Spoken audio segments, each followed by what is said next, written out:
বাংলাদেশের ক্রিকেটে কেন রাহুল দ্রাবিড়, ভিভিএস লাক্সম্যান, মোহাম্মদ ইউসুফ, ইউনুস খান, মাহেলা জয়বর্ধনে এই টাইপের টেস্ট খেলোয়াড়গুলো আসছে না? বাংলাদেশ কিন্তু ক্রিকেটে অনেক বছর ধরেই খেলতেছে। আমাদের ক্রিকেটের পথটা কিন্তু অনেকটা লম্বা, কিন্তু আমরা কিন্তু ওই টাইপের ভালো মানের খেলোয়াড় কিন্তু টেস্টে পাইনি।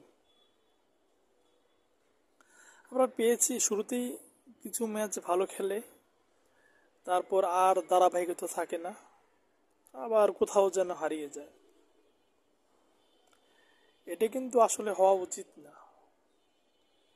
একটা খেলোয়াড় যখন ইন্টারন্যাশনাল ক্রিকেটে ঢুকে, তারপর তার একটাই লক্ষ্য হওয়া উচিত, আর সেটা হলো আমি ভালো খেলবো এবং আমার কেরিয়ারটা অনেক লম্বা করব।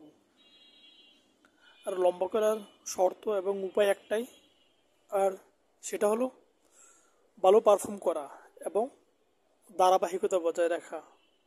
সেটা কিন্তু আমাদের বাংলাদেশের ক্রিকেটে নেই। এটাই আমাদের প্রধান একটা সমস্যা, যার জন্য আমরা ক্রিকেটে এগিয়ে যেতে পারতেছি না।